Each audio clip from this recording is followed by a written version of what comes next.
انا عايزك تتخيل معايا كده ان كان في فردة جزمة، لا مؤاخذة يعني، فردة الجزمة دي كانت ممكن تغير تاريخ كرة القدم في اوروبا لثلاث اندية من اكبر الاندية اللي موجودة في اوروبا في الوقت ده. فردة الجزمة دي كانت موجودة على الارض، وجه مدرب شاطها طارت من على الارض راحت في وش واحد من احسن لعيبة العالم، عورته في وشه.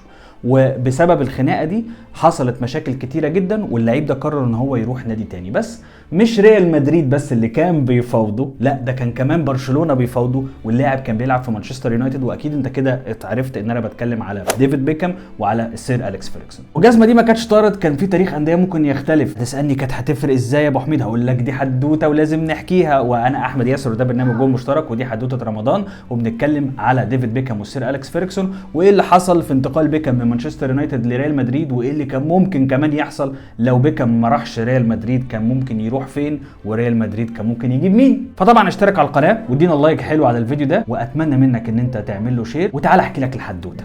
تخيل ان انت يبقى عندك اللاعب ده من احسن لعيبه خط وسط الملعب، وبالذات في ناحيه الهاف رايت، لان هو رجليه اساسا مظبوطه على، عارف انت الساعات السويسريه بتتظبط ازاي؟ اهو ده كانت رجله مظبوطه كده، رجليه حرير زي ما كان بيقول، يودي الكوره من اي مكان لحد اي مكان تاني خالص بدقه متناهيه وبشكل جمالي عبقري. عرضيات مفيش احلى منها، كور ثابته اساسا دخلت جون قبل ما تتلعب بما ان هو اللي هيلعبها. وكل ده يطلع المدرب بتاع الفرقه يقول لك انت مش هتبقى من اساطير النادي، انت كلاعب فاكر نفسك ان انت جامد، لا انت مش هتبقى من اساطير النادي. العلاقه ما بين السير اليكس فيرجسون وما بين ديفيد بيكهام كان طول الفتره بتاعت يونايتد جميله جدا، وتقدر تقول كده ان هي مثاليه. ولكن في اخر سنتين اليكس فيرجسون ابتدى يغير وجهه نظره عن ديفيد بيكهام، وكان مقتنع ان ديفيد بيكهام بيحاول يوصل للشهره باي شكل من الاشكال، وبالذات خارج عالم كره القدم. ودي اول حاجه بتيجي في باله، ده رقم واحد عنده، بعد كده يجي اي حاجه تانية حتى لو هي كره القدم. واللي انا بقوله لك ده اتقال نصا من السير اليكس فيرجسون في مذكراته اللي اتنشرت سنه 2013، عشان ما تقولش ان انا بحور عليك وبفتي والكلام دوت. يعني لا، القصص دي يا باشا ليها مصادر. وبسبب الفكره اللي كونها السير اليكس فيرجسون عن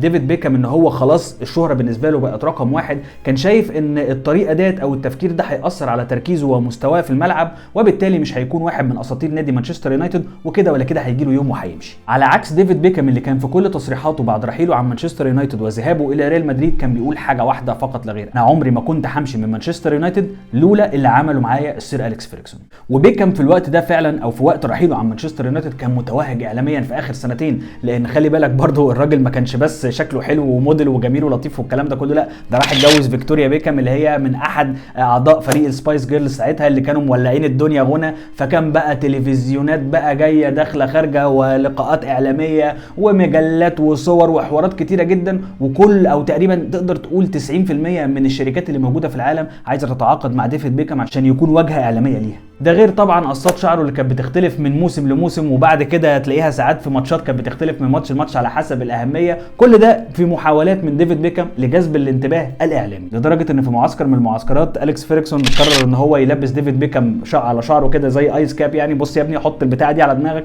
عشان ما تقعدش تخوتنا بشعرك اللي رايح بيه جاي. كان منكد عليه والله. حتى لو انت شايف الصوره اللي جنبي هتلاقيه بص ديفيد بيكهام ايه ليه يا عم بتنكد عليا وتلبسني ليه؟ فين كابتن ابراهيم سعيد دلوقتي؟ يا لهوي ده قصه لوحده، ده عايز موضوع. ده كويس ان فيرجسون والله بطل يضرب دلوقتي. ده دلوقتي السشوار والحلاق بقوا جزء مهم جدا من غرفه خلع الملابس لاي فريق. كان الراجل هيعمل ايه بقى لو كان شاف كل الكلام ده قدامه يا عيني؟ زمان كانت الكره للرجاله بس. ما علينا.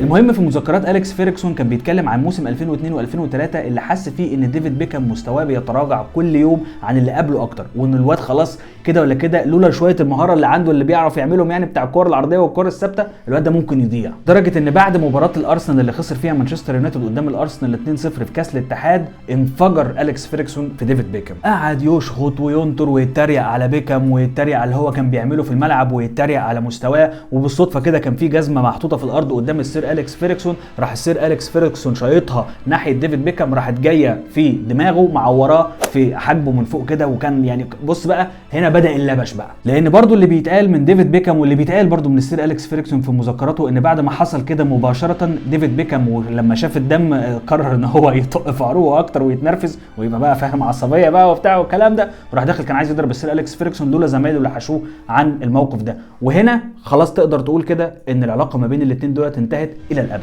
ان رد فعل السير اليكس فيرجسون بعد ما حاول ديفيد بيكهام ان هو يتهجم عليه كان بكل بساطه بص فيه وشخط فيه وقال له اقعد مكانك علشان انت خذلت فرقتك وعليك انك تستحمل بقى عواقب اللي انت عملته في نفسك. بعد الموقف ده اليكس فيرجسون قرر ان هو مع الاداره ان هم يقعدوا ديفيد بيكهام على الدكه لفتره طويله ويلعب في اوقات قليله جدا، ومن الاخر كده قرروا ان هم يبيعوه.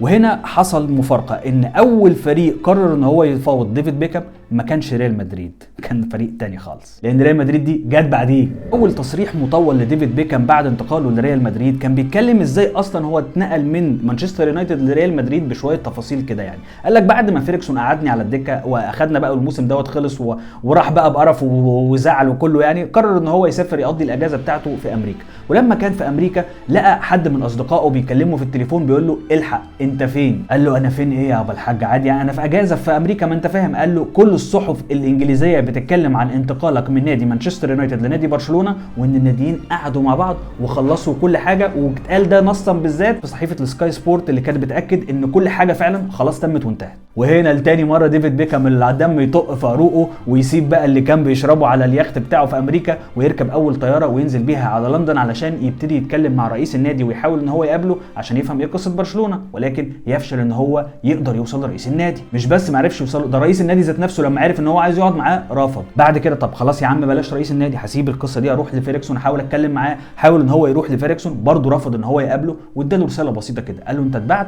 والموضوع انتهى، فمن الاخر انت مالكش قعد عندنا. ديفيد بيكهام حس كده من الاخر ان هو ملوش لازمه والموضوع كده مش هينفع بالشكل ده، حتى لو برشلونه مخلص كل حاجه مع نادي مانشستر يونايتد انا مش هروح برشلونه، لان انا مش هنتقل لاي نادي بمزاج النادي بتاعي. انا ديفيد بيكهام برضه يا اسطى في ايه ايقونه يعني. فراح رفع سماعه التليفون على مدير اعماله وقال له بص احنا في اقل من 24 ساعه هنكون راكبين طياره وهنطلع على ريال مدريد نروح نقعد مع رئيس النادي فلورنتينو بيريز حالا، لازم نعمل كده. في اقل من 24 ساعه كان موجود هناك، وفي اقل من 24 ساعه ثانيه اخرى قعد رئيس نادي ريال مدريد مع بيكهام وخلص معاه كل حاجه، والريال مدريد اشترت بيكهام من مانشستر يونايتد ب 41 مليون دولار. وخلي بالك ده مش رقم قليل، ده كان رقم ساعتها رقم يعور يعني. الحاجه الغريبه ان قبل 24 ساعه من الاتصال اللي حصل ما بين بيكهام وما بين رئيس نادي ريال مدريد عشان ينتقل لريال مدريد، كان في لعيب مغمور شويه كده ومحدش عارف عنه حاجه، كان معروض على نادي ريال مدريد وبفلوس اقل، وكانوا متوقعين يعني الناس شايفه انه ممكن يبقى الراجل ده مهم جدا بالنسبه لريال مدريد. واللعيب ده كان عامل نوش جامد قوي قوي قوي في فرنسا في باريس سان جيرمان. مين هو اللعيب ده؟ كان رونالدينيو طبعا. تخيل بقى تبقى بتبني الجلاكتيكوس بتاعك بقى وعندك رونالدو وفيجو وزيدان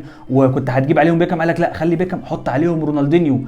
الموضوع كان هيختلف تماما. وخلي بالك من حاجه، فعلا ريال مدريد في الوقت ده كان مخلص كل حاجه مع باريس سان جيرمان وكان يعتبر مخلص كل حاجه برده مع رونالدينيو، بس لما جه بيكهام الموازين اتقلبت. ليه بقى سعادتك؟ علشان السبونسر. قال ساعتها ان شركه اديداس اللي كانت بترعى الفريق واللي انا اتكلمت عليها برده في الحلقه بتاعت امبارح يعني، انا عارف بص انا هاخدهم شركه نمشي معاهم كده شركه.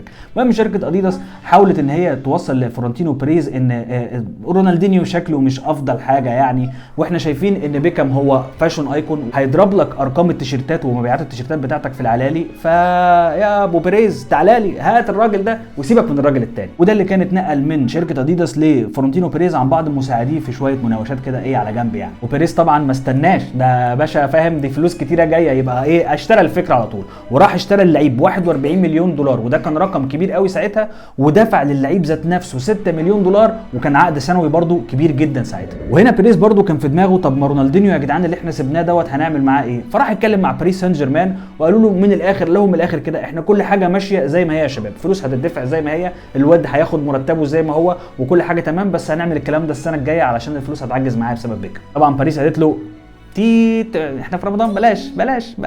ليه باريس تروح لريال مدريد كده؟ لان كان في نادي تاني اللي هو نادي مانشستر يونايتد اللي لسه بايع لك بيكهام عايز بديل لبيكهام، فقرر ان هو يروح يتعاقد مع رونالدينيو. ولكن رئيس نادي باريس سان جيرمان قال ان كان في حاجه مهمه جدا هي اللي كانت معطله المفاوضات ما بين مانشستر يونايتد وما بين باريس سان جيرمان، رغم ان اليكس فيرجسون ركب طياره بنفسه وراح لحد باريس علشان ينهي المفاوضات بنفسه، ولكن كان في سبب كده معكنن على باريس شويه. قال ان يونايتد كان داخل المفاوضات دي وهو واثق بشكل كبير جدا انه هياخد اللعيب، لان هو كان يعتبر مخلص كل حاجه مع رونالدينيو برضه في ناحيه الفلوس والكلام ده كله، وفي نفس الوقت دخلوا كده علينا بطريقه قديمه ومفقوسه قوي، بادين بفلوس قليله قوي، وبعد كده يقول لك طب هنديك ازيد شويه وخد معاه اللعيب ده، طب ازيد سيكا وبلاش اللعيب ده خد اللعيب الثاني. فبيقول كانت طريقتهم يعني ايه قديمه قوي ومفقوسه، وما كانتش مفاوضات بتهدف ان هي تكون لمصلحه الطرفين ابدا، هي كانت لمصلحه طرف واحد فقط لا غير، هو طبعا مانشستر يونايتد. ده غير كده كمان برشلونه كان موجود على الخط اصلا في مفاوضات رونالدينيو. ليه؟ لان هو كان رايح اصلا لمانشستر يونايتد عشان ياخد منه بيكهام بيكهام وكانوا متفقين